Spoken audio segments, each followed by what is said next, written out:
देखिए अगला टाइप आता है अपना इम्पेरेटिव सेंटेंसेस। इम्पेरेटिव सेंटेंसेस कौन से होते हैं? जो वर्ब की फर्स्ट फॉर्म से स्टार्ट होते हैं, यानी इनकी पहचान ये वर्ब की फर्स्ट फॉर्म प्लस ऑब्जेक्ट, या डू नॉट का यूज होगा पहले और फिर वर्ब की first form do not plus verb की फर्स्ट फॉर्म प्लस ऑब्जेक्ट। इनमें क्या रहता है, इनकी एक पहचान रखना, एक ट्रिक मान लेना कि रोका शादी से पहले, रोका वेडिंग से पहले, ठीक है। ROCA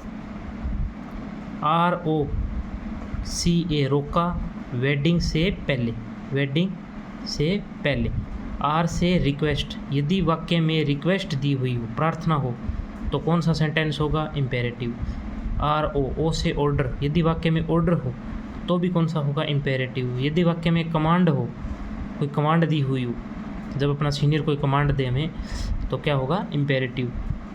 ये यदि वाक्य में एडवाइस जो हो, सलाह, तो भी इम्पेरेटिव सेंटेंस। यदि वाक्य में वार्निंग, चेतावनी दी हुई हो, तो भी इम्पेरेटिव सेंटेंस। यदि वाक्य में प्रोहिबिशन यानी मनाही, कोई चीज़ करने, कोई काम करने की या कोई चीज़ करने की अपने को मना करे, या मनाही जिसमें हो, जैसे कोई लीगली एडवाइस हो, तो उसमें क्या होगा? लीगली यानी कानूनी जो सलाह है, उसमें इम्पेरेटिव सेंटेंस होगा। यानी याद रखना ये ट्रिक, रोका वेडिंग से पहले, ROCAWP। R से रिक्वेस्ट, O से ऑर्डर, C से कमांड, A से एडवाइस, W से वार्निंग और P से प्रोहिबिशन। यदि ये वाक्य में कहीं भी आए तो इम्पेरेटिव सेंटेंस यानी होएगा। एग्जाम्पल देखिए, शट दैट डोर नाउ, यानी उस दरवाजे को अभी बंद करो। तो ये क्या है? रिक्वेस्ट है या ऑर्डर है या कमांड है, एडवाइस है, वार्निंग है, मनाही है, क्या है ये? ऑर्डर। तो इसमें क्या होगा? Imperative sentence. अगला है डोंट अब्यूज़ हर, उसे गाली मत दो, उसे गाली मत दो, डोंट अब्यूज हर। ये क्या है? डोंट, डू नॉट से शुरू हो रहा है और फिर वर्ब की फर्स्ट फॉर्म और बाद में ऑब्जेक्ट, उसे गाली मत दो, तो कौन सा होगा?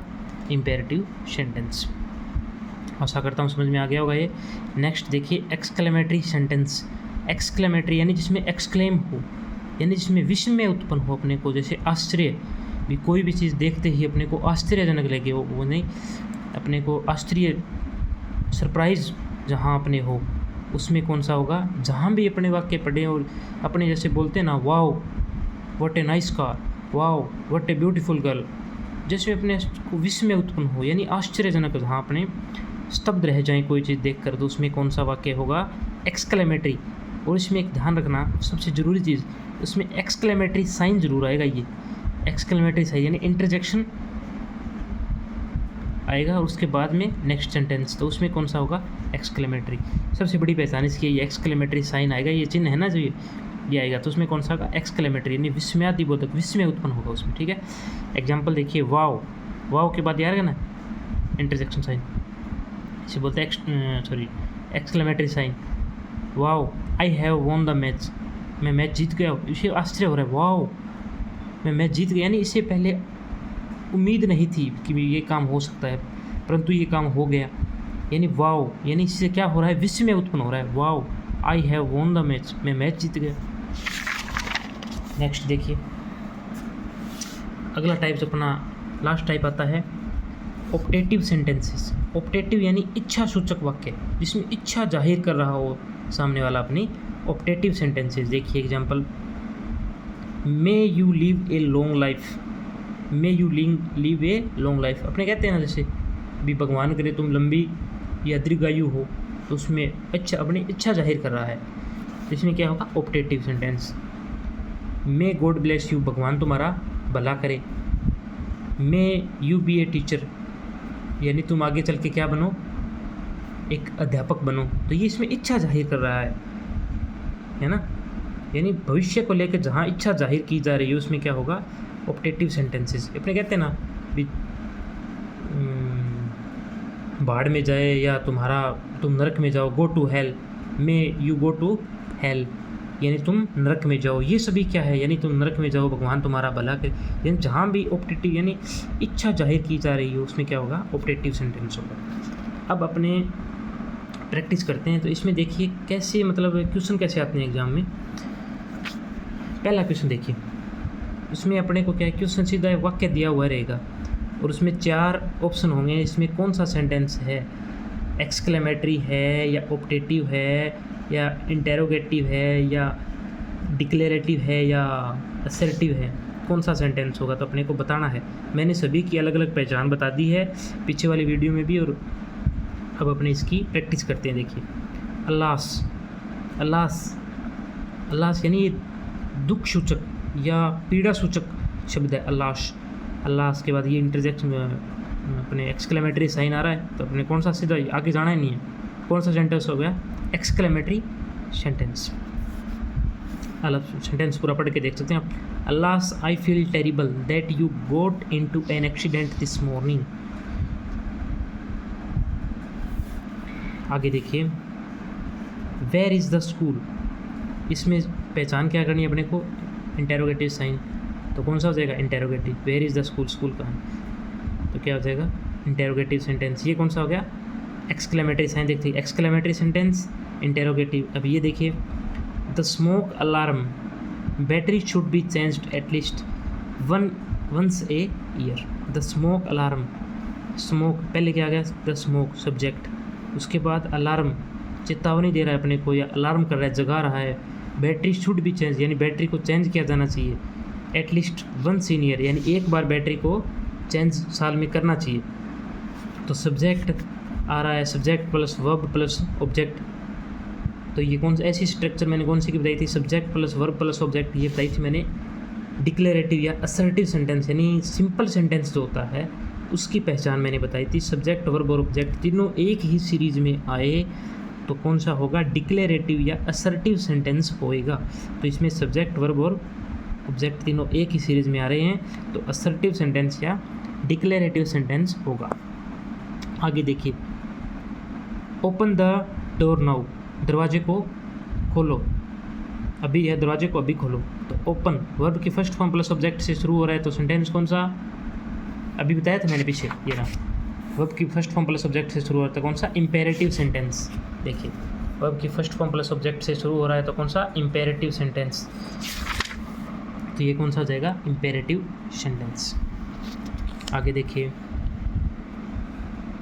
Most workers found better jobs after the factory closed. Most workers found, most workers क्या होगा, सब्जेक्ट फाउंड, फाइंड की सेकंड फॉर्म यानी वर्ब आ रही है आगे बाद में, better jobs after the factory closed. ये V1 नहीं है, ये V2 सॉरी। तो सब्जेक्ट वर्ब और ऑब्जेक्ट तीनों एक ही सीरीज़ में तो कौन सा, डिक्लेरेटिव या असर्टिव। असर्टिव सेंटेंस का नाम ही दूसरा ध्यान रखना डिक्लेरेटिव है। असर्टिव सेंटेंस का नाम ही दूसरा कौन सा है, डिक्लेरेटिव। यानी most workers found better jobs after the factory close यानी अधिकतर जो वर्कर है, जो कारीगर है, वो जो फैक्ट्री बंद होने के बाद अच्छी जॉब पे मिलते हैं।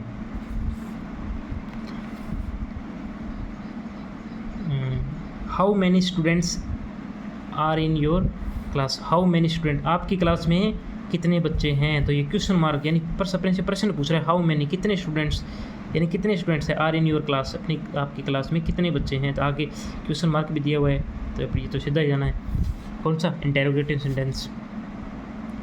Use at least 500 words in your essay, use at least 500 यानी आपको यूज़ करने एटलीस्ट यानी अंततः यानी कम से कम आपको 500 शब्द यूज़ करने हैं अपने पैराग्राफ में।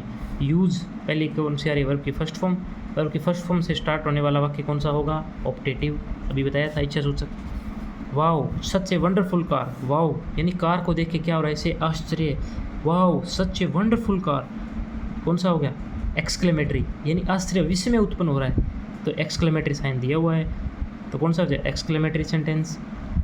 आगे देखिए, could you please give me the hose, could you please give me the hose, इसमें कौन सा होगा, could you please give me the hose. Hose क्या होता है, होज ध्यान रखना, एक नया मीनिंग आया है। होज मीन्स होता है प्लास्टिक की जो पाइप होती है अपने, उसे बोलते हैं होज। क्या बोलते हैं, hose. Could you please give me the hose, क्या आप मुझे अपनी जो पाइप है वो दे सकते हैं। तो ये question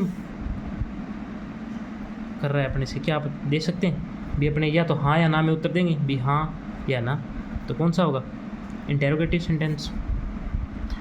who was calling on the phone, who was calling on the phone यानी फ़ोन पे कौन बोल रहा था। Who was calling on the phone, phone पे कौन बोल रहा था, तो ये सेंटेंस कौन सा है, WH वर्ड से स्टार्ट हो रहा है और इंटेरोगेटिव साइन में लास्ट में है, तो इसमें कुछ और देखना ही नहीं है, इंटेरोगेटिव साइन दिया हुआ तो interrogative sentence. Get up out of the that bed immediately, get up यानी उठ जाओ, दैट बेड इमीडिएटली इस बेड से तुरंत उठ जाओ। तो वर्ब की first form plus object, verb की फर्स्ट फॉर्म से गेट उठना होता है, गेट वर्ब की फर्स्ट फॉर्म से स्टार्ट होने वाला वाक्य कौन सा होगा, वर्ब की फर्स्ट फॉर्म प्लस ऑब्जेक्ट यानी लास्ट में एक्चुअल में साइन कुछ है नहीं, तो वर्ब की first form plus object operative sentence. Next देखिए, may I have a pencil, may I have a pencil, क्या मैं एक पेंसिल ले सकता हूँ, तो कौन सा हो गया इंटेरोगेटिव साइन दे रखा है। मे गॉड ब्लेस यू, आगे देखिए इसमें बहुत ही कुछ अपने को नया सीखने को मिलेगा। मे आई हैव ए पेंसिल, ये तो कौन सा हो गया interrogative. May God bless you, भगवान तुम्हारा भला करे, ये कौन सा हो गया ऑप्टेटिव, ध्यान रखना इसमें इंटेरोगेटिव साइन है और इसमें क्या है इच्छा जाहिर की जा रही है, तो इसमें कौन सा होगा ऑप्टेटिव और इसमें interrogative sentence.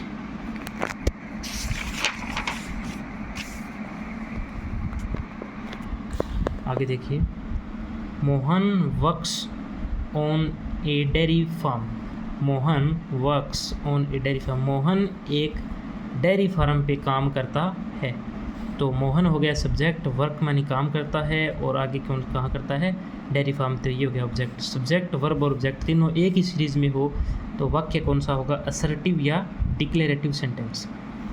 Mister Chaudhary's class is the best, mister Chaudhary's class is the best यानी मिस्टर चौधरी की क्लास सबसे उत्तम है या सबसे अच्छी है, तो मिस्टर चौधरी हो गया सब्जेक्ट, बाद में हेल्पिंग वर्ब आ रही है इज, सब्जेक्ट वर्ब और ऑब्जेक्ट तीनों एक ही सीरीज में हो तो वाक्य कौन सा होगा डिक्लेरेटिव या असर्टिव सेंटेंस।